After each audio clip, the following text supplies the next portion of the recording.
அனைவருக்கும் இனிய காலை வணக்கம். முன்னேற்றம் அப்படிங்கிற பாதையில இருக்கக்கூடிய முதல் படியில நம்ம கால் எடுத்து வச்சாலே போதும், அதுக்கு அடுத்தடுத்த படிகள்ல நம்ம சக்சஸ்ஃபுல்லா போய் ரீச் ஆயிடலாம். உங்களோட ஃபேவரட் ஷோன மார்னிங் கஃபேல நிறைய இன்ட்ரெஸ்டிங்கான இன்ஃபர்மேஷன்ஸ் கொடுக்கறதுக்காக நானும் கண்மணியும் வந்துட்டோம். சோ வாங்க நிகழ்ச்சிக்கு போகலாம். ஸ்வாதி, ஒரு சம்பவம் அதை பாக்குறவங்களோட பார்வையை பொறுத்து மாறுபடுதுல்ல?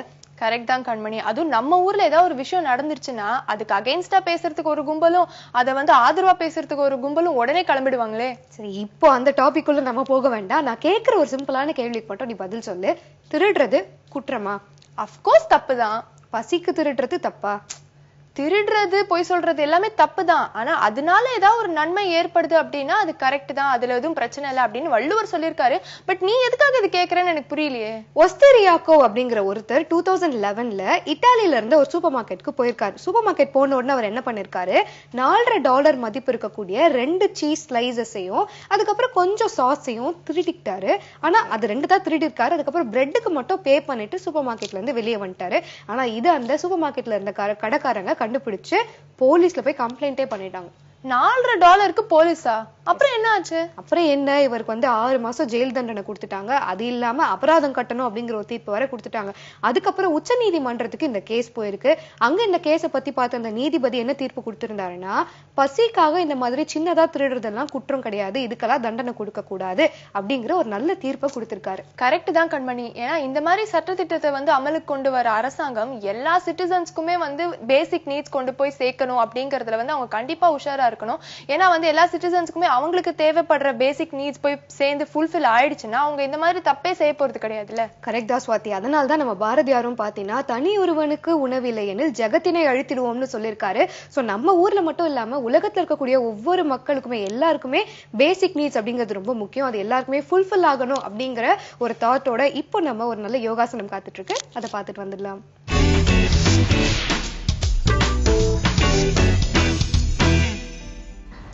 வணக்கம் நேர்களே, நான் கவிதா சத்யநாராயணன், குஷப்பாவை யோகால இருக்கு. யோகா ஆசனாஸ் ஒன்னொன்னு பண்ணும்போது சில பேரால சில ஆசனாஸ் முடியாது. அந்த சமயத்துல அதோட அல்டர்னேட்டிவ் ஆசனாஸும் இருக்கும், சேம் பெனிஃபிட்ஸ் கொடுக்கறது. சில பேரால நின்னுக்கிட்டு ஒரு காலை மேல தூக்கி இருக்க முடியாது. அந்த பட்சத்துல என்ன பண்ணலாம்னா, அதை படுத்துக்கிட்டு ஒரு வாட்டி நீங்க ட்ரை பண்ணி பார்க்கலாம். உங்களோட மைண்ட் செட், உங்களோட பாடி பேலன்ஸ் உங்களுக்கு தெரிஞ்சு அதுக்கப்புறமா நீங்க நின்னுக்கிட்டும் அதோட ப்ராக்டிஸும் பண்ணி பார்க்கலாம். அந்த மாதிரி ஒரு ஆசனாஸ் தான் நம்ம இப்ப பார்க்க போறோம். அதுக்கு பேரு சுப்த பாதங்குஷ்டாசன், பாத அங்குஷ்டாசன். அங்குஷ்டாசன்னா உங்களோட கால்கள்ல இருக்கிற கட்டை விரலை பிடிச்சு கால்களை மேல தூக்கி நிறைய நேரம் நிறுத்துறது. அந்த மாதிரி நிறுத்தும் போது என்ன ஆகும்னா, உங்களோட ஸ்பைன்ல ஒரு ஸ்ட்ரெயின் விழும், ஒரு ப்ரெஷர் விழும். அதனால உங்களோட பேக் பெயின் ப்ராப்ளம்க்கு இது ஒரு பெஸ்ட் சொல்யூஷன். அதுக்கப்புறமா உங்களோட கால்கள் தசைகளுக்கு ஒரு ப்ராப்பர் மசாஜ் இருக்கும். ஸோ அந்த மாதிரி சுப்த பாதங்குஷ்டாசனுக்கு நிறைய பெனிஃபிட்ஸ் இருக்கு. இன்னொன்னு, உங்களோட கால்களை மேல நீட்டி உங்க பாடி சுருங்கும் போது உங்களோட இன்டர்னல் ஆர்கன்ஸ், அதாவது லிவர் அண்ட் கிட்னிக்கு ஒரு சீரான பிளட் சர்க்குலேஷனும் அதோட ஃபங்க்ஷன் ப்ராப்பர்லி ஆகுறதுக்கும் பாதங்குஷ்டாசன் ரொம்பவே ஹெல்ப் பண்ணும். ஏன்னா நம்ம படுத்துக்கிட்டு காலை மேல நீட்ட போறோம். அந்த மாதிரி பண்ணும்போது உங்களோட அடிவயிறு பகுதியிலையும் உங்க பாடி சுருங்கும் போது மேலாப்புல, அப்போ உங்களோட இன்டர்னல் ஆர்கன்ஸ், அதாவது அடிவயிறு பகுதியில இருக்கிற உறுப்புகளுக்கு கரெக்டான ஒரு சீரான ஒரு பிளட் சர்க்குலேஷன்ஸும் இருக்கும். ஒரு பாடியில எவ்வளவு வாட்டி கரெக்டா ஒரு பிளட் சீரா பாயுதோ அந்த பர்டிகுலர் ஆர்கனுக்கு பிரச்சனையே இருக்காதுன்னு தான் சொல்லுவோம். சீரா பாயில இல்ல ஒரு ப்ராப்பர் ஃப்ரீக்வன்சிக்கு போகலனாதான் அந்த உறுப்புகளுக்கு பாதிப்பு அடைகிற வாய்ப்பு ஜாஸ்தி.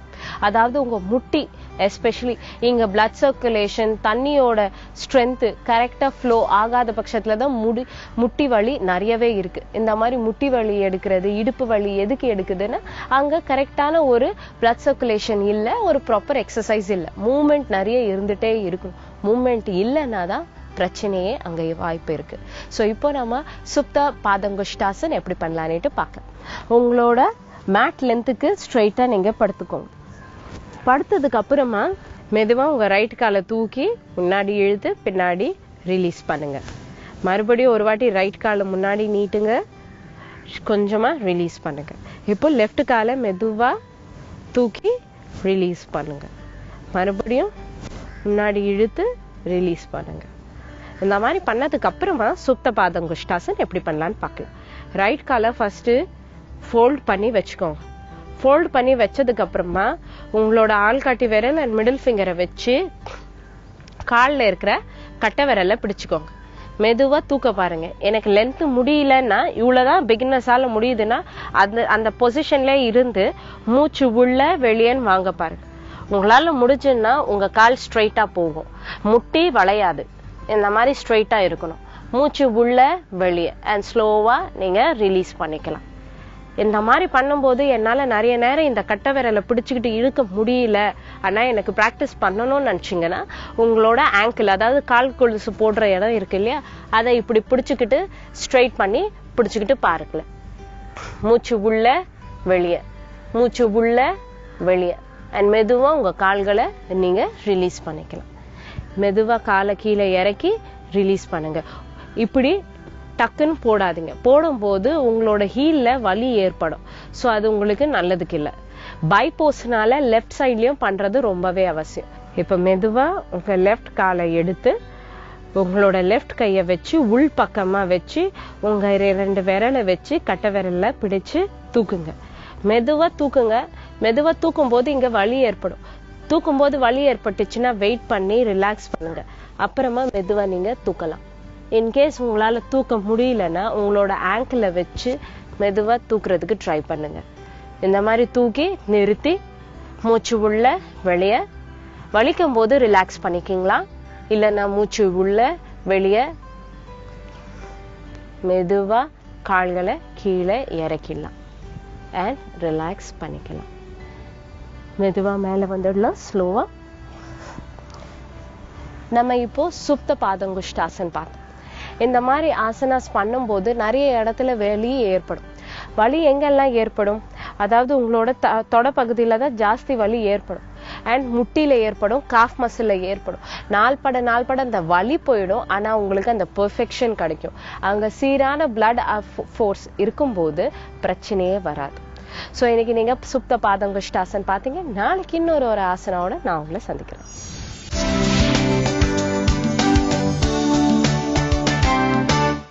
Welcome back to morning cafe. Kanmani, யாதும் ஊரே யாவரும் கேளீர் அப்படின்னு சொல்லுவாங்க. இது வந்து எல்லாருக்குமே வந்து பொருந்துற ஒரு பழமொழி தான். பட் ரீசெண்ட் டைம்ஸ்ல யாருமே அதை ஃபாலோ பண்றது இல்ல. ஆனா நம்ம ஹர்பஜன் சிங் போட்டிருக்கிற ட்வீட்ல தான் இந்த விஷயத்தை வந்து நம்மளுக்கு ஞாபகப்படுத்துது. அது நல்ல பழமொழி தான். அந்த பழமொழிக்கும் அவர் போட்டிருக்கிற ட்வீட்டுக்கு ஏதோ சம்மந்தம் இருக்குன்னு தெரியுது. ஆனா ஸ்பெசிஃபிக்கா என்ன மென்ஷன் பண்ணிருக்காருன்னு தெரியல. ஆக்சுவலா வந்து சண்டிகர்ல இருந்து பாம்பேக்கு வந்துட்டு இருக்கிற ஒரு ஃபிளைட்ல வந்து என்ன ஆயிருக்கு, பூஜா குஜரால் அப்படிங்கிற ஒரு பொண்ணும் அந்த பொண்ணோட ஒரு பிசிக்கலி சேலஞ்ச் ஒரு ஃப்ரெண்டும் வந்து டிராவல் பண்ணிருக்காங்க. சோ அந்த பாம்பேல வந்து அந்த ஃபிளைட் லேண்ட் பண்ற டைம்ல வந்து யூசுவலா இந்த மாதிரி பிசிக்கலி சேலஞ்ச்டு பீப்புளுக்குலாம் வந்து வீல் சேர் கொடுப்பாங்க, சீட் கொடுப்பாங்க இறங்குறதுக்காக. பட் அந்த டைம்ல அன்னைக்கு வந்து அவங்க அது ப்ரொவைடே பண்ணலையாம். என்ன ஸ்வாதி சொல்றேன், இப்போ ஆக்சுவலி ஃபிளைட்ல பாத்தீங்கன்னா நமக்கு தேவையான எல்லா விதமான அசிஸ்டன்ஸும் கிடைக்குது. பிளஸ் இந்த மாதிரியான ஹெல்ப் பண்றதுக்காக தானே ஏர் ஹோஸ்டஸும் இருக்காங்க. அவங்க இதை ஹெல்ப் பண்ணலையா? அவங்க ஹெல்ப் பண்றதுக்கு வரதுக்குள்ளே அந்த பைலட்டுக்கு என்ன அவசரமோ என்னோ தெரியல, அந்த 2 பேரை வந்து சீக்கிரமா இறங்குங்க அப்படின்னு சொல்லி ஃபிளைட்ல இருந்து அவர் வந்து புஷ் பண்ணிட்டாராம். அது மட்டும் இல்லாம அவர் என்ன தெரியுமா சொல்லியிருக்காரு, இந்தியன்ஸ் எல்லாருமே முட்டாளுங்க அப்படின்ட்டு வாய் விட்டுருக்காரு. ஓ மை காட், இவ்வளவு ரூடா பிஹேவ் பண்ணது மட்டும் இல்லாம இந்தியன்ஸ் பத்தி எப்படி இவ்வளவு ஜெனரலைஸ் பண்ணி ஒரு கமெண்ட் கொடுக்க முடிஞ்சது அவரால? பெரிய தப்பு தான்ல. ஆமா, இதனால என்ன ஆயிருக்கு, ஹர்பஜன் சிங் இந்த இன்சிடென்ட் வந்து ஒரு ட்வீட் மூலமா பார்த்து ரொம்ப கோவப்பட்டு இதை வந்து பிரதமர் வரைக்கும் நான் எடுத்துட்டு போறேன் அப்படின்னு சொல்லி பிரதமர் கிட்ட போய் கம்ப்ளைண்ட் பண்ணிருக்காரு. அது மட்டும் இல்லாம அந்த பைலட் மேல வந்து கண்டிப்பா நடவடிக்கை எடுக்கணும் அப்படின்னு சொல்லி அவர் ஒரு ட்வீட் போட்டிருக்காரு. ரொம்ப நியாயமான ஒரு கோரிக்கை தான். ஏன்னா நம்ம நாட்டுல வந்து வேலை செஞ்சு பிழைக்கிறாங்க, நம்ம நாட்டினரை பத்தியே தப்பா பேசுறது ரொம்ப தவறான ஒரு செயல் தான். இந்த தகவலோட ஒரு நல்ல மார்ஷல் ஆர்ட்ஸ் பகுதி காத்துட்டு இருக்கு, அதை பார்த்துட்டு வந்துடலாம்.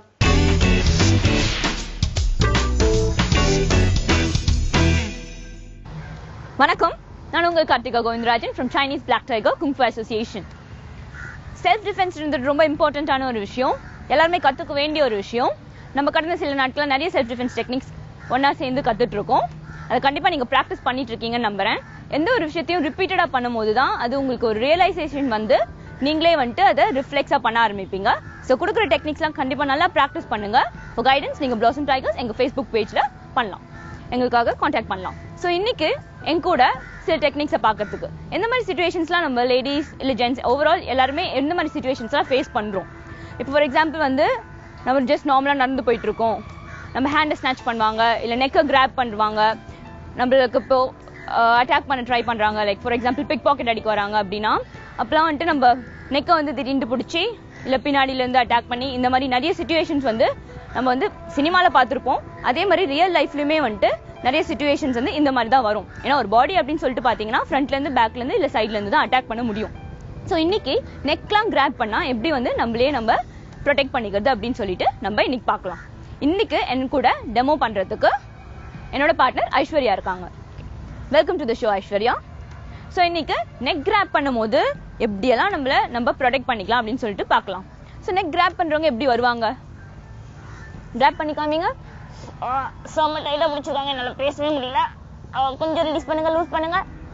Okay fine. So neck grab பண்ணும்போது நம்ம எப்படி நம்மள ப்ரொடெக்ட் பண்ணிக்கலாம் அப்படின்னு சொல்லிட்டு இப்போ பார்க்கலாம். இப்போ நெக் கிராப் பண்றாங்க. ஓகே டைட்டா இருக்கு. இப்போ இதுல வந்துட்டு நம்ம இந்த ஹேண்ட் ஃப்ரீயா தான் இருக்கு. ஸோ இந்த பார்ட்ல தட்டணும் அப்படின்னாலே லைட்டா ரிலீஸ் ஆயிடும். இது தட்டுறது கூட சேர்த்து இப்படி புஷ் பண்ணி இப்படி கிக் பண்ணோம் அப்படின்னா ஆட்டோமேட்டிக்கா ஆப்போனன்ட்க்கு ஒரு பேலன்ஸ் போகும். அகைன் ஸோ இங்க ரிலீஸ் பண்றீங்க, இந்த பார்ட்ல தட்டி ஹிட் பண்றீங்க. ஓகே இதை நீங்க இப்போ ட்ரை பண்ணி பாருங்க. ஸோ நெக் கிராப் பண்ணியிருக்கேன், அட்டாக் பண்றாங்க, புஷ் பண்றாங்க. ஓகே ஸோ இப்போ புஷ் பண்ணும்போது கூடயே சேர்ந்து வேணும்னா நம்ம அந்த கிக்கும் யூஸ் பண்ணிக்கலாம். ஏன்னா இப்போ அவங்க அட்டாக் பண்ணியிருக்காங்க. Yeah okay. ஸோ இப்போ இந்த பார்ட்ல இப்போ நம்ம பண்ணும்போது இங்க புஷ் பண்ணும்போது ஆட்டோமேட்டிக்கா அவங்க பாடி இந்த பார்ட் ஃப்ரண்ட்ல வருது, அது கூட சேர்த்து நம்ம கிக் பண்ணோம் அப்படின்னா ஆட்டோமேட்டிக்கா அவங்க பேலன்ஸ் போகும். இது one of the effective techniques. Simple தான், பட் ரொம்ப எஃபெக்டிவான விஷயம். இதை நீங்க கண்டிப்பா ப்ராக்டிஸ் பண்ணி பாருங்க. அடுத்து இதே மாதிரி இப்போ நெக் கிராப் பண்ண வராங்க. கிராப் பண்ண வரும்போது நம்ம இந்த லெஃப்ட் ஹேண்டை இங்க பிடிச்சி ரைட் ஹேண்டை இப்படி பிடிச்சி இப்படி லாக் பண்ணி இப்படி ரிலீஸ் பண்ணும்போது இந்த ட்விஸ்ட் சரிதா? ஸோ இந்த ஒரு ட்விஸ்ட், இந்த ட்விஸ்ட் பண்ணும்போது ஆட்டோமேட்டிக்கா அவங்க பாடி பேலன்ஸ் போறதை நீங்களே பார்த்தீங்க. இதெல்லாமே வந்து பாத்தீங்கன்னா பாடி சயின்ஸ் தான். பாசிபிளா அப்படின்னு சொல்லிட்டு உங்களுக்கு டவுட்ஸ் வர சான்சஸ் இருக்கு. பார்க்கும்போது ஓகே டக்குன்னு போறாங்க அப்படின்னு சொல்லிட்டு, பட் எல்லாமே வந்து பாடி சயின்ஸ் தான். இப்போ அவங்க பிடிக்கும் போது இந்த ஹேண்ட் நீங்க இப்படி பிடிச்சிங்க அப்படின்னாலே இங்க வந்து அவங்களுக்கு கிரிப் லூஸ் ஆகுது. அவங்க எவ்வளவு டைட்டா வேணாலும் பிடிங்க. ஓகே சோக் ஆகுது. ஓகே ஸோ எவ்வளவு டைட்டா வேணாலும் பிடிச்சிங்கனாலும் இங்க ரிலீஸ் பண்ணீங்க அப்படின்னா ஆட்டோமேட்டிக்கா வந்து அவங்க பேலன்ஸ் போயிடும், அவங்களும் வந்து ஆப்போனன்ட் ஃபால் ஆயிடுவாங்க. இப்போ நான் உங்களுக்கு அதை ட்ரை பண்றேன், நீங்க அதை எனக்கு ட்ரை பண்ண போறீங்க. ஓகே நல்லா பிடிச்சிருக்கேன். S S. ஸோ இந்த மாதிரி லாக் பொசிஷன்ல இருக்கும் போது ஆப்போனன்ட் உங்க கண்ட்ரோல்ல டோட்டலா இருக்காங்க. அது கூட சேர்ந்து நீங்க அட்டாக்கும் பண்ணலாம், இல்லைன்னா நீங்க உங்களே வந்து ப்ரொடெக்ட் பண்ணிட்டு எஸ்கேப்பும் ஆயிட்டு ஓடி போயிடலாம். ஓகே நம்ம இப்போ தேர்ட் டெக்னிக் பார்க்க போலாம். ஸோ இப்போ கிராப் பண்ண வராங்க. இது ரிலீஸ் ஆகாமத்துக்கு நீங்க பிடிச்சி வச்சுக்கிறீங்க. பிடிச்சி வச்சுட்டு உங்க காலை கொஞ்சம் முன்னாடி எடுத்து வச்சு இந்த ஹேர் பார்ட் அப்படியே பின்னாடி எடுத்தீங்க அப்படின்னாலே ஆப்போனன்ட்க்கு அந்த ஹேர் பார்ட் அப்படின்றது கொஞ்சம் சென்சிட்டிவான பார்ட். ஸோ அதுல வந்து நீங்க கொஞ்சம் பவர் கொடுத்து இழுத்தீங்க அப்படின்னாலே எவ்வளவு பெரிய ஆப்போனண்டா இருந்தாலுமே அவங்களுக்கு அந்த பெயின்லயே வந்து ஹேண்டை ரிலீஸ் பண்ணிடுவாங்க. Once more. ஸோ இங்க கிராப் பண்றீங்க, லைட்டா பிடிச்சி வச்சுட்டு பாடி கொஞ்சம் அந்த ரீச் பண்றதுக்கு லெக்கை கொஞ்சம் முன்னாடி எடுத்து வச்சுட்டு அதுக்கப்புறம் இங்க அப்படியே புல் பண்றீங்க. இதை ட்ரை பண்றதுக்கு உங்களுக்கு கண்டிப்பா வந்துட்டு ஆசை இருக்கும்னு எனக்கு நம்பிக்கை இருக்கு. ஏன்னா நீங்க அவ்வளவு பெயின் சஃபர் பண்ணிருக்கீங்க. நான் இப்போ உங்களுக்கு கிராப் பண்றேன். ஸோ அந்த ஹேண்டை ஃபர்ஸ்ட் பிடிச்சி வச்சுக்கோங்க, இல்லைன்னா நீங்க வரும்போதே நான் அதை ரிலீஸ் பண்ணிடுவேன். அந்த பார்ட் கரெக்டா அந்த மண்டைக்கு நேரம். S S. ஸோ இந்த பார்ட்ல அந்த பெயின் வரா மாதிரி டக்குன்னு ஒரு பிடிச்சி இழுத்தீங்க அப்படின்னா ஆட்டோமேட்டிக்கா ஆப்போனன்ட் வந்து அந்த பேலன்ஸும் லூஸ் ஆயிடும், நீங்களும் வந்து உங்களை டிஃபெண்ட் பண்ணி ப்ரொடெக்ட் பண்ணிக்கலாம். இப்போ ஃபோர்த் டெக்னிக் பார்க்கலாம். கிராப் பண்ண வராங்க. கிராப் பண்ணும்போது இந்த ஹேண்ட் வெயிட்டை நீங்க இதுல போட்டு இங்க பிடிச்சி வச்சுட்டு இப்படி லாக் பண்ணும்போது ஆட்டோமேட்டிக்கா ஆப்போனன்ட் பேலன்ஸும் போகும், அவங்க லாக் ஆகி விழவும் செய்வாங்க. இது இன்னொரு வாட்டி ஸ்லோவா பார்க்கலாம்.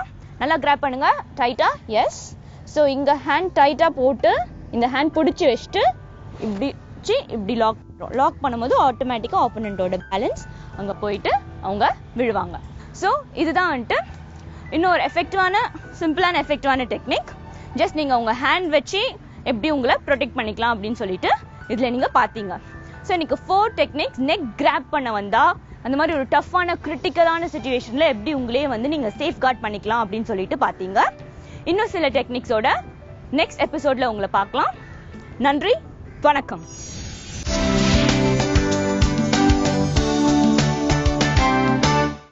Welcome back to morning cafe. Swathi, அகத்தின் அழகு முகத்தில் தெரியும் அப்படின்னு ஒரு அருமையான பழமொழி இருக்குல்ல. ஆமா, நீ சொல்றது கரெக்ட் தான் கண்மணி. ஆனா அதை வச்சு இப்ப யாரையுமே கெஸ் பண்ண முடியலையே. ஏன்னா பாக்குறதுக்கு அம்பி மாதிரி தான் இருக்காங்க, ஆனா பண்றது எல்லாமே அந்நியன் வேலைதான். அதெல்லாம் கரெக்ட் தான். சோ இப்படி நம்ம கஷ்டப்படுறோம்ல, ஒருத்தர் வந்து முகத்தை வச்சு அவங்களுடைய கேரக்டர் என்னங்கறது கெஸ் பண்ண முடியாம அதை போக்குறதுக்காக தான் ஜப்பான்ல இருக்கிற சயின்டிஸ்ட் ஒரு வினோதமான மிஷனை கண்டுபிடிச்சிருக்காங்க. என்னது, யாரு நல்லவங்க யாரு கெட்டவங்கன்னு கண்டுபிடிக்கிறதுக்கு ஒரு மிஷினா? இல்ல, எக்ஸாக்ட்டா அப்படி கிடையாது. ஒருத்தர் மனசுல என்ன நினைச்சிட்டு இருக்காங்க அப்படிங்கறத நமக்கு சொல்ற ஒரு மிஷன் அது. ஓகே, அந்த மிஷின் என்ன பண்ணும் ஆக்சுவலா? ஆக்சுவலி இந்த மிஷன் எப்படி ஃபங்க்ஷன் ஆகுதுன்னு பாத்தீங்கன்னா, நம்மளுடைய என்ன அலைகள் இருக்குல்ல அதை பேஸ் பண்ணி அதை மையமா வச்சுதான் நம்ம மனசுக்குள்ள என்ன மாதிரியான தாட்ஸ் ஓடுது, நம்ம என்ன நினைக்கிறோம் அப்படிங்கறத இந்த மிஷன் கரெக்டா சொல்லிட்டு தான் ஆல்மோஸ்ட் பாத்தீங்கன்னா 90% இது வரைக்கும் கரெக்டாவே கெஸ் பண்ணிருக்கு. ஹே சூப்பர்யா. ஆனா அந்த மெஷினை வந்து அவங்க தானே வச்சிருப்பாங்க, அதை நம்ம எப்படி யூஸ் பண்றது? அது வந்து மார்க்கெட்டுக்கு வந்துருச்சா? நம்மளால யூஸ் பண்ண முடியும். எப்படின்னு பாத்தீங்கன்னா, அந்த மிஷனை நம்மளால யூஸ் பண்ண முடியாது, பட் அந்த மிஷன் மாதிரியே ஒரு ஆப்பை இவங்களே டெவலப் பண்ண போறாங்க. சோ அந்த ஆப்பை டவுன்லோட் பண்ணி மத்தவங்க மனசு என்ன நினைக்கிறாங்க அப்படிங்கறத நம்மளும் தெரிஞ்சுக்கலாம். ஹே சூப்பரான விஷயமா இருக்கு. ஆனா மத்தவங்க மனசுல என்ன ஓடிக்கிட்டு இருக்கு, அவங்க என்ன நினைக்கிறாங்க அப்படின்னு தெரிஞ்சுக்கிட்டோம்னா இந்த ஊர்ல வந்து பெரிய கலவரமே வந்துருமே. அது ரொம்ப ரொம்ப கரெக்ட் தான். ஆனா எல்லாராலையுமே இந்த ஆப்பையோ இல்ல இந்த மிஷனையோ யூஸ் பண்ணிட முடியாது. யாருக்காக இந்த மிஷனை வந்து தயாரிச்சிருக்காங்கன்னு பாத்தீங்கன்னா, மூளை குறைபாடு இருக்கிறவங்களுக்கோ இல்ல மத்த நோயாளிகளுக்கோ இது வந்து யூஸ்ஃபுல்லா இருக்கணும் அப்படிங்கிறதுக்காக தான் இந்த மிஷனையும் ஆப்பையும் டெவலப் பண்ணிருக்காங்க. மேபி ஃபியூச்சர்ல இந்த ஆப் ஒரு காமனான ஆப்பா மாறதுக்கான வாய்ப்பு இருக்கு. சோ தட் எல்லாருமே டவுன்லோட் பண்ணி அதை யூஸ் பண்ணிக்கலாம். ஓகே, இப்போ வந்து நம்மளை பத்தி மத்தவங்க என்ன நினைக்கிறாங்க அப்படின்னு தெரிஞ்சுக்கிறதுக்கு வந்து நம்ம அஸ்ட்ராலஜர் கிட்ட எல்லாம் போக தேவையில்லைன்னு நினைக்கிறேன். இந்த ஆப்பை டவுன்லோட் பண்ணி நம்ம யூஸ் பண்ணலாம். சரி, அடுத்ததான் மார்னிங் காஃபில பியூட்டி டிப்ஸ் காத்துக்கிட்டு இருக்கு, அதை பார்த்துட்டு வந்துடலாம்.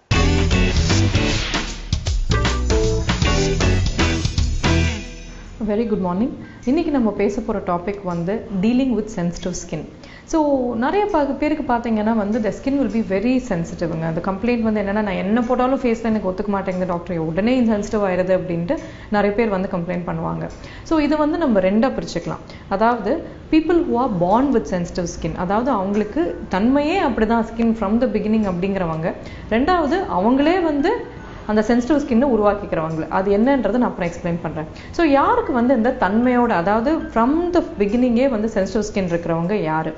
மெயின்லி வந்து asthmatic patients or history of asthma ஃபேமிலியில் இருந்துச்சு அப்படின்னா இவங்களுக்குலாம் வந்து ஸ்கின்னும் பார்த்தீங்கன்னா ரொம்ப சென்சிட்டிவாக இருக்கும். ஈஸியாக வந்து அலர்ஜி, எக்ஸிமா இது எல்லாமே வந்து வந்துடும். எஸ்பெஷலி கண்ணை சுற்றி, வாயை சுற்றி, மூக்கை சுற்றி எக்ஸிமா வந்து ஈஸியாக வரும். இல்லை குழந்தையிலேருந்தே வந்து உங்களுக்கு சீக்ஸ் மேலே வந்து ரொம்ப ஒரு ரெட்னஸ், ஒரு ட்ரைனஸ் இருந்துகிட்டே இருக்கும்.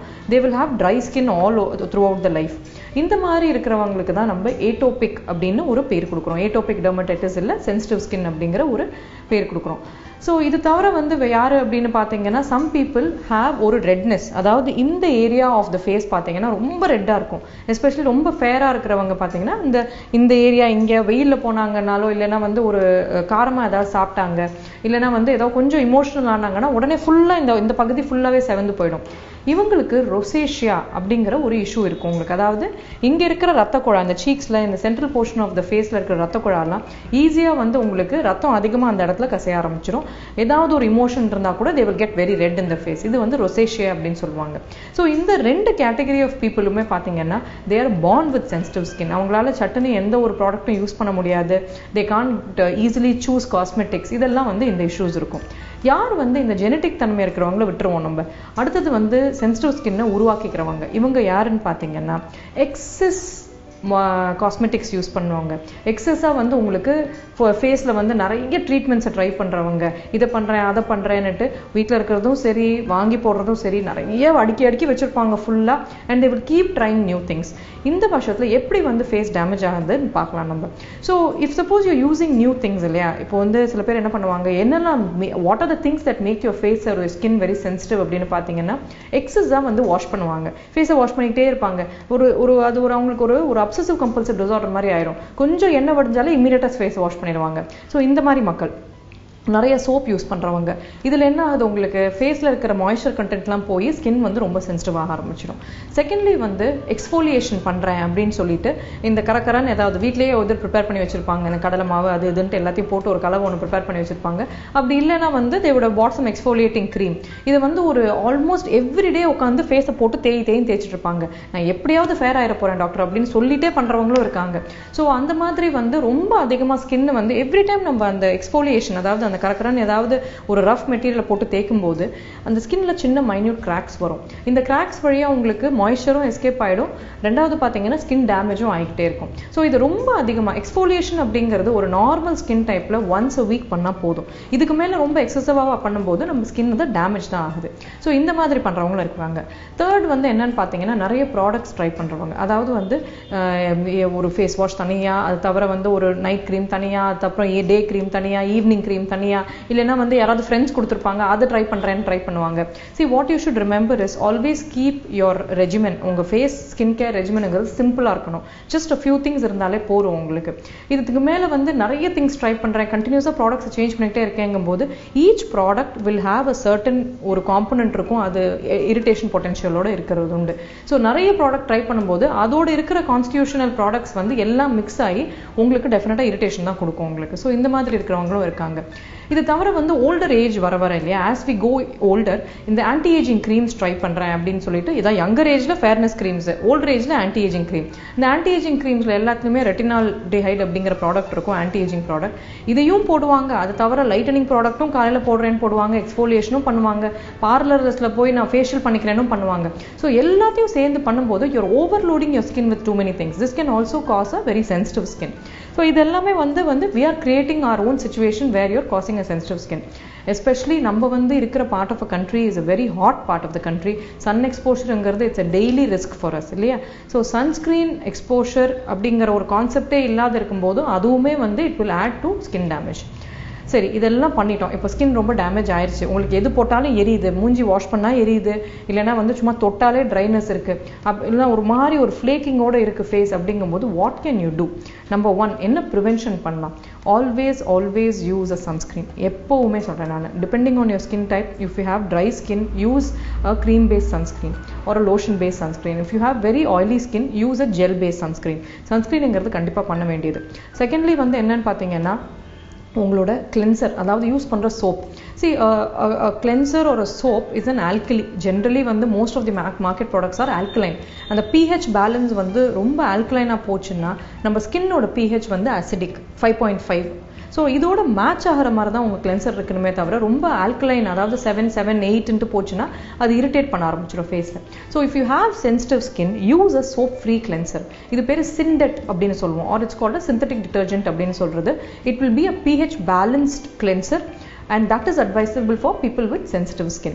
And moreover, எத்தனை வாட்டி ஒரு ஃபேஸை வாஷ் பண்ணலான்னு பார்த்தீங்கன்னா, in a day more than 2 times using a cleanser is not essential. 2 வாட்டி வந்து நீங்க சோப் ஒரு உங்க ஃபேஸ் வாஷ் போட்டு யூஸ் பண்ணிட்டு அந்த சோப் ஃப்ரீ கிளென்சர் போட்டு யூஸ் பண்ணிட்டு மிச்சப்படி வெறும் வாட்டர் போட்டு வாஷ் பண்ணிக்கலாம் face. And the minute you wash your face with your cleanser, immediately moisturize the face. It's very important. Summer timeல obviously ரொம்ப creamy moisturizer யூஸ் பண்ணாதீங்க, பிசுபிசுன்னு இருக்கும். So you can use a gel based moisturizer and that will be suitable for all types of skin. அதுக்கு மேல உங்க sunscreen போட்டுட்டு தாராளமா நீங்க வெளிய போலாம், but make sure that you're using your sunscreen at least 20 minutes before you're going out. So this is an important tip as far as cleansing is concerned. அது தவிர என்னன்னு பார்த்தீங்கன்னா exfoliation. See, exfoliation is only once a week. You don't need to exfoliate your skin every day. அதுவும் exfoliating products, especially when you have sensitive skin, please talk to your dermatologist before you choose an exfoliating product. And micro beads அப்படிங்கிறது வந்து it is very environmental hazard இருக்கு இன்னைக்கு. So choose a product which doesn't have those micro beads. You can do your home exfoliating, அதெல்லாம் பண்ணலாம், but வந்து என்ன product போடுறீங்கிறது உங்க it should be only by your dermatologist advice. நீங்களா home remedies பண்ணாதீங்க. And there are other people who will choose in the neem, அதாவது வந்து வேப்பிலை அரைச்சு போடுறேன்னு வாங்க, நான் வந்து மஞ்சள் போடுறேன்னு வாங்க, இது எல்லாத்தையும் ஃபேஸ் பேக்காக போடுறேன்னு வாங்க. தயவு செஞ்சு சமையலை வந்து உங்கள் சமையல் அறையில் பண்ணுங்க. Don't do it on your face, okay? Because you never know. ஒரு நாளைக்கு வந்து அந்த மஞ்சள் வந்து ஒரு கடையிலேருந்து வாங்கிருக்கலாம், இன்னொரு நாளைக்கு வேற கடையிலேருந்து வாங்கிருக்கலாம். அந்த கலரிங் ஏஜென்ட் மஞ்சளில் யூஸ் பண்ணுறது வந்து might affect your skin, might be giving you an allergy. At least நீங்கள் யூஸ் பண்ணுறீங்கன்னா ஆர்கானிக்காக யூஸ் பண்ணுங்க. டோன்ட் யூஸ் ஆர்டிஃபிஷியல் கலரண்ட் அதிகமாக இருக்கிற மஞ்சள்லாம் யூஸ் பண்ணாதீங்க. அண்ட் நீம் லீவ்ஸ் எல்லாம் வந்து முடிஞ்ச அளவுக்கு அவாய்ட் பண்ணிக்கோங்க. It is not advisable to அரைச்சி நீம் எல்லாம் ஃபேஸில் போடுறதெல்லாம் பண்ணாதீங்க. ஈவன் நம்ம டெய்லி இந்த லெமன் ஜூஸ் அப்படிங்கிறது எல்லாமே ரொம்ப லைட்டன் ஆகும்ட்டு வந்து நான் டேன் குறைக்கிறேன்னு போடுவாங்க. ஒரு நாள் என்ன ஒரு நாள் அது பர்ன் பண்ணி விட்டுரும் ஸ்கின்னை. அது என்னைக்குன்னு சொல்ல முடியாது, because your skin may be very sensitive that day. So avoid using cooking items on your face as much as you can. Go by what your dermatologist says. Take their help to choose the right products for your skin. So we've spoken about moisturizing, we have spoken about cleanser and exfoliation. இது எல்லாமே வந்து, and also night creams for people who are over 30 or 35 வந்து an anti-aging cream in the regimen definitely வந்து போடுறது அவசியம் தான். But என்ன மாதிரி anti-aging cream அப்படின்னு பார்த்தீங்கன்னா, choose one cream which has retinaldehyde, which has a component called hyaluronic acid. கொஞ்சம் வந்து skin moisturizer-உம் இருக்கணும், anti-aging component-உம் இருக்கணும். But that should be just one cream and that's more than enough. அது வந்து night cream-ஆ வெச்சுக்கோங்க நீங்க. But இதுவுமே வந்து you should make sure before you try any cream on, make sure that you put it on in the part of the கையில வந்து போட்டுட்டு ஒரு 1 day wait பண்ணுங்க. ஏதாவது அலர்ஜி இருக்கா என்ன அப்படினு பார்த்துட்டு அதுக்கப்புறம் வந்து if there's no allergy then you can go ahead and apply it on your face. And the other thing is, நீங்க கண்டிப்பா பண்ணக்கூடாதது என்னன்னா, சென்சிட்டிவ் ஸ்கின் இருக்கிறவங்க ஃப்ரேக்ரன்ஸ் அதிகமா இருக்கிறது, ஸ்மெல் அதிகமா இருக்கிறது, கலரண்ட் அதிகமா இருக்கிறது, அந்த மாதிரி காஸ்மெட்டிக்ஸ் யூஸ் பண்ணாதீங்க. Because anything with fragrance, especially soaps and bath products எல்லாம் we always go for things which smell good இல்லையா? ஸோ அந்த மாதிரி things can also affect your skin health உங்களுக்கு. So avoid things with fragrance and coloring agents. Other than that, what can you do அப்படின்னு பார்த்தீங்கன்னா, உங்களுக்கு on a normal day, even when you're using your makeup, make sure that your makeup is hypoallergenic. அந்த word இருக்கணும் உங்களுக்கு. Non-comedogenic, hypoallergenic, fragrance free. இது எல்லாமே they are very important words to be used on the to நீங்க படிக்கும்போது அதெல்லாம் இருக்கான்னு பார்த்து வாங்குங்க ப்ராடக்ட்ஸ். And makeup கூட வந்து when you're removing your makeup இல்லையா, see I am not somebody who advises makeup every day. If you use makeup, it should be if you're somebody who's in front of the television or நீங்க வந்து உங்க ப்ரொஃபஷனே makeup பேஸ்டா இருக்குன்னா அது வேற விஷயம். But preferably except for your sunscreen and moisturiser, you really don't need a daily makeup product because it blocks your pores too. But அதுக்கு மேல ஒரு ஃபவுண்டேஷன் அப்படிங்கறது யூஸ் பண்றது which has a moisturizer and a sunscreen is completely fine. If you want to use a daily foundation, that is completely fine. But you should make sure that you remove your makeup properly. When you're removing your makeup, make sure that you're using products, makeup remover, which is water based, not alcohol based. So nariya cleansers, toners, moisturizer, cleansers and toners will have alcohol in it. So alcohol free water based makeup removing products are used panningana, that will be more suitable for people with sensitive skin. Once you remove your makeup, make sure that you moisturize your skin too with a gel based moisturizer. So all these tips I'm sure will be helpful for you and will help you have your skin glowing and healthy and keep you away from all your sensitivities. Have a nice day.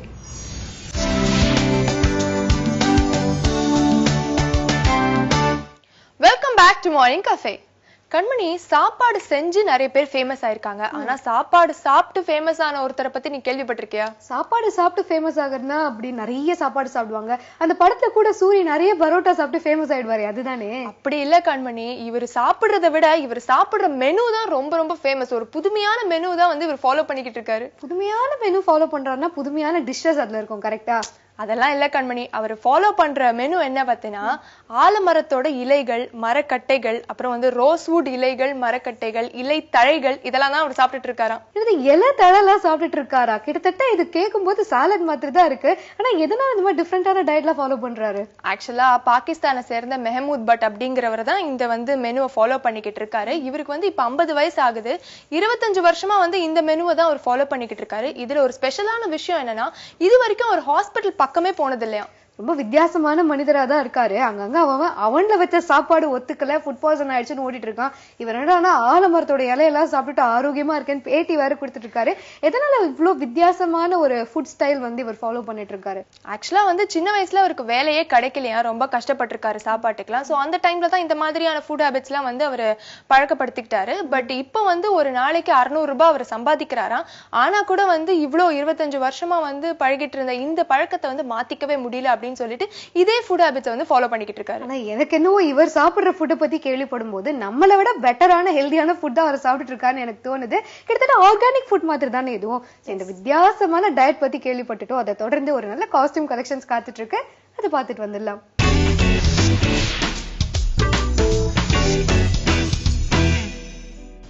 Hi, good morning. Welcome to style one Pondy Bazaar. Designer collections நிறைய பார்த்துருக்கோம் நம்ம. But style ஒன்ல எப்போவுமே நிறைய டிஃப்ரெண்ட்டான collections நம்ம பார்ப்போம் இல்லையா. யூஸ்வலாக நம்ம ரிசப்ஷன் இல்லை அக்கேஷன்னா யூஸ்வலாக நிறைய டாப் பிராண்ட் ஸ்டோர் நம்ம யோசிக்கும் போது ஸ்டைல் ஒன்னும் நம்ம ஞாபகத்துக்கு வரும். ஸோ அதில் டிசைனர் கலெக்ஷனில் பெஸ்ட் என்ன இருக்குன்னு நம்ம இன்னைக்கு பார்க்க போகிறோம். ஸோ லைட் வெயிட் டிசைனர் கலெக்ஷன்ஸ்லேருந்து நம்ம பார்க்கலாம். அவுட் ஆஃப் நிறைய கலெக்ஷன்ஸ்லேருந்து சில பெஸ்ட் நான் உங்களுக்காக வச்சுருக்கேன். அதில் நம்ம ஃபர்ஸ்ட் பார்க்க போகிறது வந்து ஷிம்மர் ஜார்ஜெட்ல 3 ஷேட்ஸ் saree. ஸோ அந்த குந்தன் ஸ்டோன்ஸ் நிறைய வந்து விழுந்துரும் அப்படின்றதுனாலே நம்ம நிறைய வாங்காம இருப்போம். ஈவன் தோ அது நமக்கு ரொம்ப பிடிக்கும் அப்படின்னாலும். பட் நம்ம ரீசெண்ட் எபிசோட்ஸ்ல வந்து நிறைய சொல்லியிருக்கேன், இது வந்து அந்த டிசைனுக்கு ஏற்ற மாதிரி அதை அலைன் பண்ணிட்டு அது மேலே அப்படியே அயன் பண்ணிடுவாங்க. ஸோ அது வந்து வெளியில வராது. அண்ட் ரொம்ப கியூட்டா, நிறைய பேருக்கு லைட் வெயிட் இருக்கணும், ஆனா வந்து சாரியில ஒர்க்கும் இருக்கணும், கொஞ்சம் இப்போ ட்ரெண்டுக்கு ஏற்ற மாதிரி இருக்கணும்னு நினைப்பாங்க. ஸோ அந்த மாதிரி ப்ரிஃபர் பண்றவங்களுக்கு 3 ஷேட்ஸ் இப்போ கலர் காம்பினேஷன் மேட்ச்ல இருக்க இந்த ஷேட்ல மேல வந்து பார்த்தோம்னா ரொம்ப கியூட்டா, ரொம்ப பிரிட்டியா ஒரு ஸ்டோன் ஒர்க் நமக்கு பண்ணிருக்காங்க. ஸோ கீழேயும் இருக்கு, போத் சைட்ஸ் 2 பக்கமும் வச்சு அழகா டிசைன் பண்ணிருக்காங்க. நமக்கு லைட் வெயிட்டாவும் இருக்கும், அதே சமயம் மினி ப்ளீட்ஸ் வைக்கும் போது நமக்கு ரொம்ப டிஃபைன்டாவும் தெரியும். பிளம்பியா இருக்கவங்களுக்கு டார்க் கலர்ஸ் போட்டா இன்னும் ஒரு ரவுண்ட் நம்ம கொஞ்சம் பெருசா தெரியும்.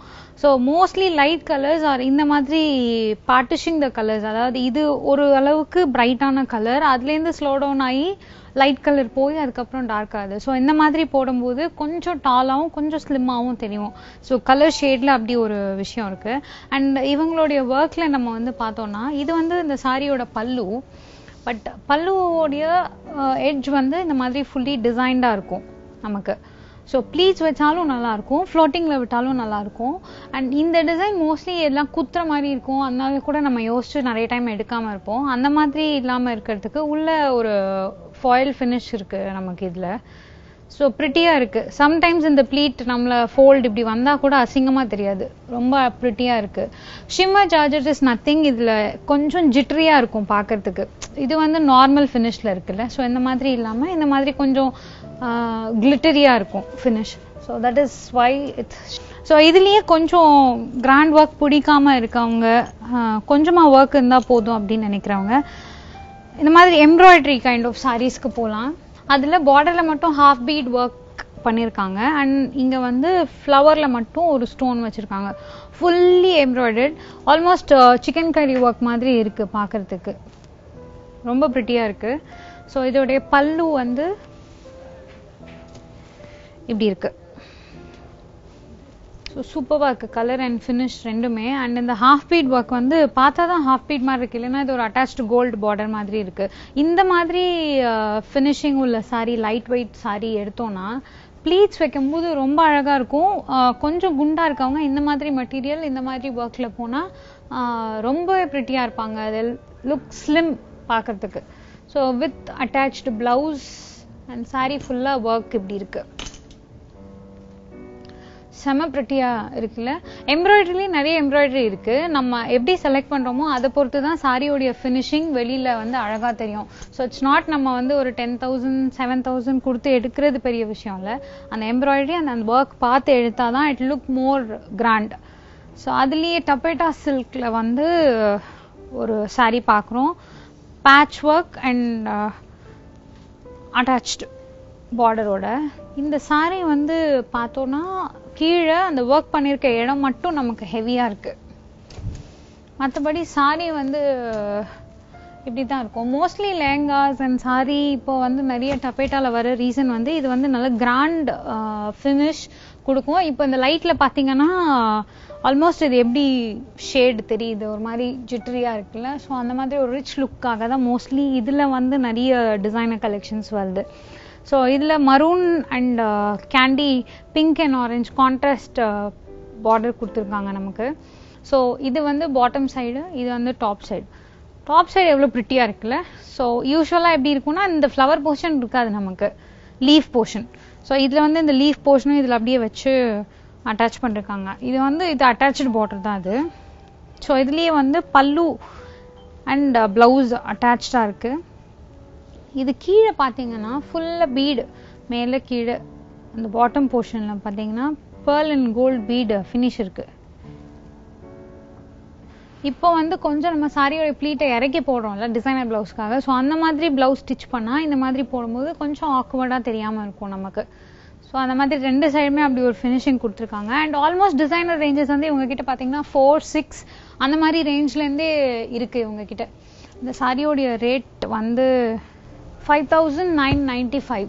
ஸோ 6Kன்னு வச்சுக்கோங்களேன். அந்த மாதிரி வித் அட்டாச் பிளவுஸோடையே ஸோ யூஸ்வல் டிசைனர் கலெக்ஷன்லேருந்து எக்ஸ்க்ளூசிவ் டிசைனர் கலெக்ஷன் வரைக்கும் எல்லாமே ஸ்டைல் ஒன்ல இருக்கு நம்ம பார்த்தோம். இது இல்லாமல் ஸ்டைல் ஒன்னுடைய ஸ்பெஷாலிட்டி என்னன்னா கேட்லாக் பீஸ் இவங்க கிட்ட. ஆஸ் இன் பொட்டிக்னா என்ன அப்படின்னா நிறைய கலெக்ஷன்ஸ் இருக்கிறதுக்கு பேர் பொட்டிக் இல்லை, ஒரு பீஸ் தான் இருக்கும், எக்ஸ்க்ளூசிவாக இருக்கும், that is called boutique. So அந்த மாதிரி கேட்லாக் பீஸ் நிறைய ஸ்டைல் ஒன்ல இருக்கு. நம்ம எவ்வளோ சீக்கிரம் வந்து அக்கேஷன், ஃபெஸ்டிவல், ஃபங்க்ஷன் இந்த மாதிரி நம்ம ஷாப் பண்ணணும்னு நினைக்கிறோமோ, எவ்வளோ ஏர்லியா ஸ்டைல் ஒன்க்கு வரோமோ அவ்வளோ ஏர்லியா தி பெஸ்ட் கலெக்ஷனை நம்மளால கிராப் பண்ண முடியும். இஃப் இட் ஆல் உங்களுக்கு வேணும் அப்படின்னா அவங்க கேட்லாக் காமிப்பாங்க, அதுலேருந்து உங்களுக்கு பிடிச்சிருந்ததுன்னா அவங்களுடைய அதர் பிரான்ச்ல இருந்தால் அவங்களுக்காக சோர்ஸ் பண்ணி தருவாங்க. ஸோ அந்த மாதிரி கேட்லாக் கலெக்ஷன் தான் இப்போ நம்ம நிறைய பார்த்தோம். 1 or 2 நம்ம யூஸ்வல் கலெக்ஷன்ஸும் இங்கே இருக்குன்னு பார்த்தோம். ஸோ இதை விட இன்னும் பெஸ்ட்டாக ஸ்டைல் ஒன்ல என்ன இருக்குன்னு நாளைக்கு பார்க்கலாம்.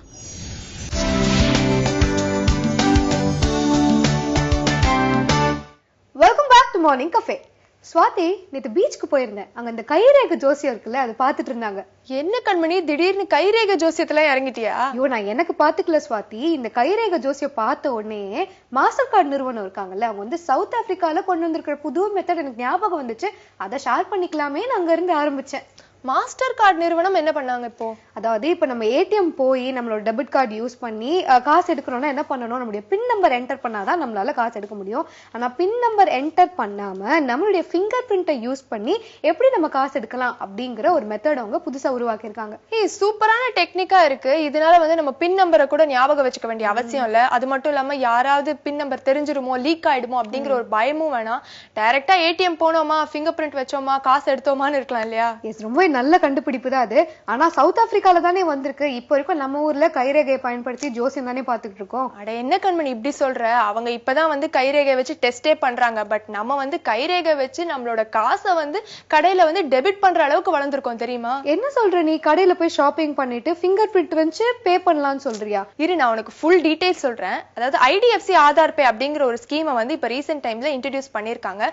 இது வந்து எந்த கடையெல்லாம் இருக்கோ, இன்கேஸ் அந்த கடையில நம்ம ஷாப்பிங் பண்றோம் அப்படின்னா ஷாப்பிங் பண்ணி முடிச்சுட்டு நம்மளோட கார்டை வந்து நம்ம ஸ்வைப் பண்ணவே வேண்டாம். நம்மளோட ஃபிங்கர் பிரிண்ட் இருந்தாலே போதும். நம்மளோட ஆதார் கார்டு வந்து நம்மளோட எந்த பேங்கோட லிங்க் ஆயிருக்கோ அந்த பேங்க் அக்கவுண்ட்ல இருந்து ஆட்டோமேட்டிக்கா வந்து அந்த கடைக்கு நம்மளோட அமௌண்ட் வந்து டெபிட் ஆயிடுமா. சூப்பரான கண்டுபிடிப்பா தான் இருக்குல்ல. அப்ப இனிமே நம்ம ஷாப்பிங் போகும்போது கைவீசமா கைவீசின்னு வெறும் கையை வீசிட்டு போயிடலாம் தான் நினைக்கிறேன். சூப்பரான இன்ஃபர்மேஷன் கொடுத்திருக்க. இந்த இன்ஃபர்மேஷனோட எல்லாருக்காகவும் சின்னஞ்சிறு உலகம் பகுதி காத்துட்டு இருக்கு. அதை பார்த்துட்டு வந்துடலாம்.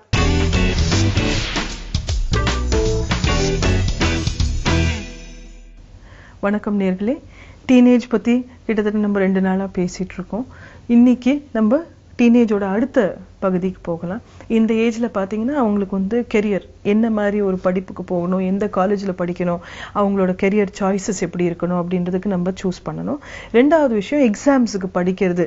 எக்ஸாம் டைம் அப்படிங்கிறது நம்ம என்ன பண்ணுறதுன்னு நம்மளுக்கு தெரியறது இல்லை. ஸோ இந்த 2 சிச்சுவேஷன்ஸை எப்படி ஹேண்டில் பண்ணலாம் அப்படின்னு ஃபர்ஸ்ட் நான் ஏற்கனவே உங்களுக்கு இந்த 2 ப்ரோக்ராமில் நான் சொல்லியிருக்கிறது, அவங்களுக்கு வந்து மன ரீதியாக நிறைய மாற்றங்கள், பிரெயின்லேயும் நிறைய மாற்றங்கள் அவங்களுக்கு நடக்குது, ஹார்மோனலாகவும் நடக்குதுன்னு சொல்லியிருந்தேன். இதனாலேயே அவங்களுக்கு வந்து படிப்பில் வந்து கவனம் செலுத்துறது ஒரு சில சமயம் கஷ்டமாக இருக்கலாம். ஸோ அதனால் ஃபர்ஸ்ட்டு நீங்கள் புரிஞ்சுக்க வேண்டியது, உங்கள் டீனேஜருக்கு கண்டிப்பாக தேவையானது ரெகுலர் ஸ்லீப். நம்ம வந்து கிட்டத்தட்ட ஒரு 9th வந்ததுக்கப்புறம் அவங்களோட ஸ்லீப் தூக்கத்தை வந்து ரொம்ப குறைச்சிடுறோம். ஆனால் அந்த தூக்கம் நைட் டைம் ஸ்லீப் தான் வந்து பிரெயினை ரிப்பேர் பண்ணுறதுக்கும் மன அழுத்தத்தை குறைக்கிறதுக்கும் ரொம்ப முக்கியமான ஒரு டைம். இந்த டைம்ல நம்ம சரியானபடி அவங்களுக்கு ஸ்டெப்ஸ் கொடுக்கல அப்படின்னா இது வந்து லாங் டேர்ம்ல அவங்களுக்கு ரொம்ப பிரச்சனைகள் உருவாக்கும். ஏன் அப்படின்னா நைட் டைம்ல வந்து இந்த கிளியல் செல்ஸ் அப்படின்னு மூளையில ஒரு செல்ஸ் இருக்கு. அந்த செல்ஸ் வந்து பிரெயின்ல இருக்கக்கூடிய நச்சு பொருள் எல்லாம் வந்து சுத்தப்படுத்தக்கூடிய ஒரு செல். இது வந்து ஒரே டைம் தூங்க போய் ஒரே டைம் எழுந்திக்கக்கூடிய குழந்தைக்கு பார்த்தீங்கன்னா சரியானபடி பேலன்ஸ் ஆகிடும், நல்ல ஒரு பிஹேவியர் இருக்கும். இதே போக நீங்கள் பார்த்தீங்கன்னா நைட்டில் வந்து ரெகுலர் ஸ்லீப் இருக்கக்கூடிய குழந்தைக்கு அதே டைம் தூங்க போகும்போது எழுந்திரிக்கும் போது சில கெமிக்கல் மாற்றங்கள், கார்டிசால், மற்றபடி டோப்பமின், செரட்டோனின், இந்த மாதிரி மூளையில் இருக்கக்கூடிய கெமிக்கல்ஸ் சரியான அளவில் பேலன்ஸ்டாக இருக்கும். அதனால அவங்களுக்கு படிப்புக்காக இருக்கட்டும், மற்றபடி சமூகத்தில் வந்து மிக்ஸ் பண்ணுறதுக்கோ வேலைகள் செய்யறதுக்கோ அவங்களுக்கு வந்து சரியான அளவுக்கு பேலன்ஸ் இருக்கும். சரியான தூக்கம் இல்லாத குழந்தை பார்த்தீங்கன்னா ஒரு நாள் ஒரு மாதிரி தூங்க போவாங்க, இன்னொரு நாள் வேற மாதிரி இருப்பாங்க. அவங்க வந்து ஃப்ரெண்ட்ஷிப்லயும் அவங்களுக்கு பிரச்சனைகள் இருக்கும். உங்ககிட்ட காரணம் இல்லாம எரிஞ்சு விழுவாங்க. ஸ்கூல்ல வந்து உட்கார்ந்துட்டு அவங்க வந்து பகல் கனவுலயே உட்கார்ந்துட்டு இருப்பாங்க. அவங்களால படிப்புல கவனிக்க முடியாம இருக்கும். இதெல்லாம் வந்து நம்ம ஹேண்டில் பண்ணணும். ஸோ இதுல வந்து ஃபர்ஸ்ட் நீங்க வந்து புரிஞ்சுக்க வேண்டியது ஸ்லீப் ஹேபிட்ஸை வந்து சரிப்படுத்திக்கங்க. ரெண்டாவது விஷயம், ஸ்டடீஸுக்குமே ரெகுலர் டைம் வச்சுக்குங்க. இந்த டைம் படிக்கணும் அப்படின்னு. இதுல வந்து ஒரு சில டீனேஜர்ஸ் வந்து நைட் டைம் ஸ்டடியர்ஸா இருப்பாங்க. அதாவது நைட்ல வந்து 12 மணி 1 மணி வரைக்கும் கூட முழிச்சு படிக்க முடியும் அவங்களால. ஒரு சில பேர் ஏர்லி மார்னிங் ஸ்டடியர்ஸா இருப்பாங்க. அவங்க வந்து 2 மணி 3 மணிக்கெல்லாம் கூட முழிச்சுக்கிட்டு படிக்க முடியும். உங்க சைல்டு எந்த பேட்டர்ன்ல இருக்காங்கன்னு பாருங்க, அதை அலோவ் பண்ணுங்க. நாங்க அந்த காலத்துல வந்து ஏர்லி மார்னிங் தான் படிச்சோம் அப்படின்னா இந்த ஜெனரேஷனுக்கு அதே ரூல்ஸ் நீங்க பயன்படுத்த முடியாது. உங்க சைல்டோட பேட்டர்ன் புரிஞ்சுக்குங்க. ரெண்டாவது, நடந்துகிட்டே படிக்கணும், வாய் விட்டு படிக்கணும் அப்படின்ற ரூல்ஸ் கிடையாது. ஸ்டடீஸுக்குன்னு ஒரு சில முக்கியமான ரூல்ஸ், அதுவும் டீனேஜர்ஸ்க்கு முக்கியமான ரூல்ஸ் இருக்கு. ஃபர்ஸ்ட் ரெகுலர் டைமிங் நான் சொன்ன மாதிரி. ரெண்டாவது விஷயம், செவுரை பார்த்த மாதிரி உட்கார வைங்க. பெட் மேலேயோ டைனிங் டேபிள்லயோ படிக்க விடாதீங்க. ரீசன் என்னன்னா, அவங்களுக்கு வந்து பெட் மேல உட்காந்து படிச்சாங்க அப்படின்னா தூக்கம் வரும். டைனிங் டேபிள் உட்காந்து படிச்சாங்கன்னா கண்டிப்பா பசி எடுக்கும். படிப்புக்குன்னு ஒரு தனி இடம் ஒதுக்கிடுங்க. இது வந்து டேபிள் சேரா இருந்தாலும் சரி, ஒரு பாய் மாதிரி போட்டாலும் சரி, செவுரு பார்த்த மாதிரி உட்கார வைங்க. ஒரு கதவோ ஜன்னலோ பார்த்து அவங்க உட்கார்ந்து இருந்தாங்கன்னா வெளியே என்ன நடக்குன்னு தான் அவங்களோட ஆர்வம் எல்லாம் இருக்குமே ஒழிய தன்னோட புக் மேல இருக்காது. ரெண்டாவது விஷயம், எத்தனை சப்ஜெக்ட் இருக்கோ அதை வந்து அவங்கள ரேங்க் பண்ண வைங்க. இருக்கிறதுலே கஷ்டமான சப்ஜெக்டுக்கு வந்து ஃபர்ஸ்ட் ரேங்க்கும், இருக்கிறதுலே ஈஸியான சப்ஜெக்டுக்கு கடைசி ரேங்க்கும் கொடுக்க வைங்க. நார்மலா டீனேஜர்ஸ் படிக்கும்போது தெரிஞ்சது பிடிச்சது புரிஞ்சது முதல்ல படிப்பாங்க. தெரியாதது பிடிக்காதது புரியாதது கடைசி வரைக்கும் வச்சுட்டு எக்ஸாம் டென்ஷன் அவங்களே வந்து உருவாக்கிப்பாங்க. ஸோ நம்ம வந்து பெற்றோர்களா அவங்களை கைட் பண்ணும்போது அவங்களுக்கு டிஃபிகல்ட்டான விஷயங்களை முதல்ல முடிக்க வச்சிருங்க. ஈஸியான விஷயங்களை கடைசியில தூங்க போகிறதுக்கு முன்னால, எக்ஸாமுக்கு போகிறதுக்கு முன்னால ரிவைஸ் பண்ண வைங்க.